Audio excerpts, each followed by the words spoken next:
Momento para a información. Saúdos, que tal? Boas noites. Xa se coñecen os candidatos do Partido Popular á alcaldía das capitais de provincia de toda España para as eleccións do vindeiro ano. Nun acto celebrado en Santiago, Alberto Núñez Feijóo e Alfonso Rueda animaron a todos a seguir traballando en equipo. Gloria Varela.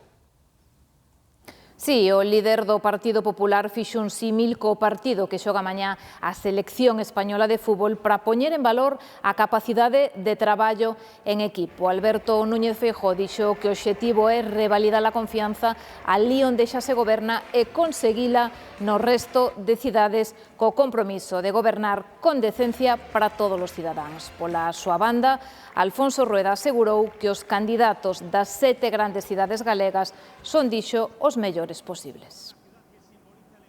En Galicia repiten os candidatos de Santiago, Lugo, Ferrol, A Coruña e Pontevedra. En Vigo será cabeza de cartel Luisa Sánchez, en Ourense, Ana Méndez. Alfonso Rueda dixo que son os mellores e pediu non dar ningunha batalla por perdida. Estamos aquí para conseguir lo que nos falta, no para celebrar lo que ya hemos logrado, que también. Para Rueda, a vitoria nos municipais será o anticipo das xerais con Feijóo na Moncloa.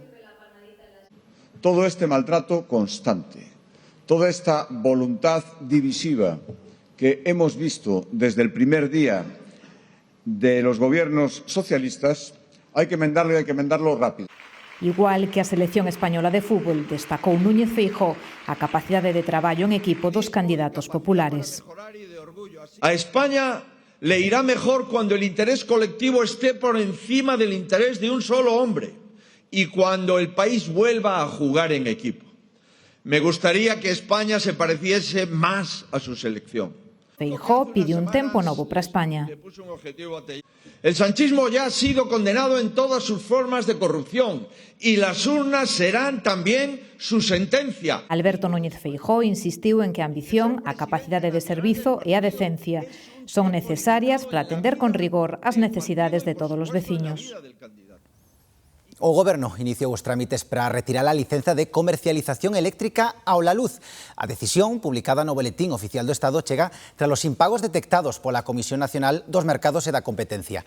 A empresa, que conta con alrededor de 300.000 clientes, entra agora nun proceso de traspaso da súa carteira a unha comercializadora de referencia como Iberdrola, Endesa, Naturgy ou Repsol. O La Luz, pioneira entre as novas eléctricas, atravesa unha grave crise financeira e accionarial dende hai meses. E a Garda Civil pide colaboración cidadá para atopar a José Manuel Baeza, un veciño de Culleredo, do que non se sabe nada dende onte. Xavier Santos ten máis datos. Sí, trátase dun home de 67 anos que ten problemas de saúde, ten Parkinson, acúfenos e necesita atención constante. Levaba aí 24 horas cando desapareceu, pantalóns e sandalias azuis e unha camiseta gris con letras ás costas. Non tiña documentación, nin teléfono móvil, nin tampouco cartos. Hoxe buscarono un helicóptero, cans e tamén varias patrullas da Garda Civil sen éxito. Por iso, solicitan que calquera persoa que poida ter algunha pista do seu paradoiro contacte co 112. Son imaxes desta tarde na praia de Arou, en Camariñas. Un bañista sufriu unha indisposición e entrou en parada cardiorrespiratoria. Até o lugar desprazáronse varios equipos sanitarios, entre eles unha ambulancia e o helicóptero do 061 que trasladou rapidamente ao meu hospital. E rescatan 11 persoas dun catamarán na illa de Tabarca, en Alacante. A embarcación dedícase a facer viaxes de mergullo, foi un barco de salvamento, a Space 2, a que recibiu o aviso e a súa rápida intervención evitou unha desgracia. Todos os rescatados están sans e salvo.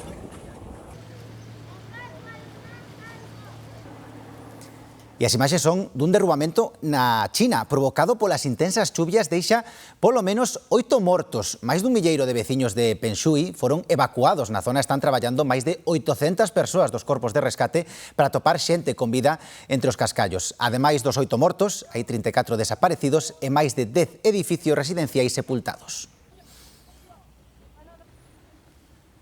Ben, en canto aos incendios, chegan boas novas dende Zaragoza, onde o lume detivo a súa expansión logo de calcinar xa 16.000 hectáreas. En Guadalaxara, entre tanto, aumentan as localidades desaloxadas. As lapas deixaron de avanzar no incendio iniciado o pasado mércores en Orés, na comarca zaragozana das Cinco Villas, o lume máis grande do que levamos de ano en España. Un incendio de los más complejos de los últimos años en la Comunidad Autónoma de Aragón, que el despliegue de medios es brutal. Logo de días de duro traballo en contra do vento, o incendio podería quedar perimetrado este domingo. Segue habendo, iso sí, varias localidades desaloxadas, igual que na Serra Norte de Guadalaxara, onde a previsión é menos optimista pro incendio que arrancou o xoves en La Mierla. El fuego todavía está lejos de poder decir que está controlado y, lógicamente, tenemos que seguir trabajando y afianzando los trabajos que estamos desarrollando. E os ladróns volven a asaltar varias igrexas. Desta vez foi na provincia de Lugo, onde os amigos do Alleo entraron en 3 templos. Porén, o botín non foi cuantioso. As igrexas de San Miguel de Bacurín, Santo Matías e San Vicente de Oburgo, na provincia de Lugo, sufriron a visita dos ladróns. Por sorte, o botín non foi extenso. Onde máis levaron foi na parroquia de Bacurín, onde roubaron 3 lámpadas de latón con pouco valor económico, pero moito peso, polo que sospeitan que foron varios os ladróns que perpetraron o roubo. O que si provocaron foi a rotura de varias das imaxes que se empregan para as procesións. Sospeítase que entraron tras forzar as portas cunha panca. Iso sí, na de San Vicente de Oburgo, por sorte, non lograron entrar. Agora a investigación xa está en manos da Policía Nacional de Lugo, que intentará esclarecer uns feitos que, por sorte, non terán grandes consecuencias para unhas igrexas que atópanse en pleno camiño primitivo. Veña, e a música xa leva varias horas soando en Vilagarcía. Segunda xornada do Atlantic Fest e desta hora é a quenda dun artista galego, Alejandro Álvarez. Sí, David, agora mesmo sobre o escenario un dos platos fortes da xornada, o galego Carlos Ares. A continuación será a quenda de Los Planetas e poñerá o broche de ouro Fran Ferdinand. Un cartel de auténtico luxo para unha edición moi especial, xa que este Atlantic Fest cumpre nada máis e nada menos que unha década de historia. Aínda queda moita música por diante e cun ambiente inmellorable. O festival está genial, organizado, gustame moito, o ambiente en xeral. Eu hai anos vira cando era o Festival do Norte. E agora retomei un poquinho así pola miña amiga que díxome que estaba tal, e sempre, aparte eu sou moi fan dos Planetas desde sempre. Fran Ferdinand, que aparte os coñecín cando viví en Glasgow, e, bueno, gustame moito, sí. Sí, bueno, a todos en general, pero sobre todo por los cabezas de cartéis, a Fran Ferdinand, e onte viñemos a por Chudos Cinema Club e Carolina Durante, por suposto. Acolledor, o que che decía, pues está aquí en Vilagarcía, quédanos preto, bueno, un pouco por iso. E que tal o ambiente agora? O ambiente moi bon, moi familiar, sí, moi tranquilo, sí. Eu veño de Valladolid, son galega porque levo 22 anos vivindo en Galicia. Veño aquí todos os anos. Ten praia, ten boa ambiente e ten a mellor xente do universo. Na parroquia de Belouzás, no concello de Paderne, hai máis cortacéspedes que coches, así que a Comisión de Festas decidiu poñer en valor o seu particular parque móvil.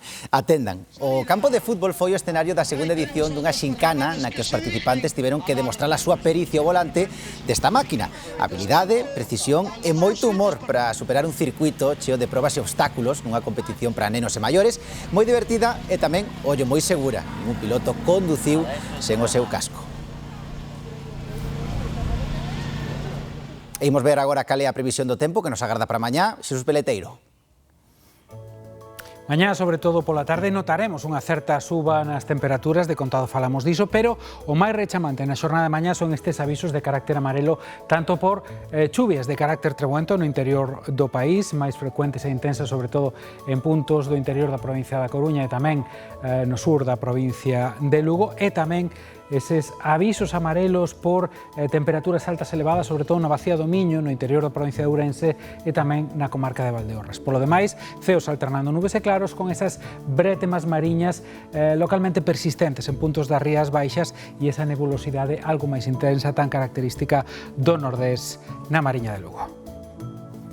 Grazas, Xesús. Por certo que este domingo teñen cita coa Galega para vivir o máximo esta final do Mundial. Dende as 8 da tarde do domingo ofreceremoslle un programa especial presentado por Irene Lourido e con puntos de directo e conexións por todo o país, mergullándonos nas prazas máis animadas.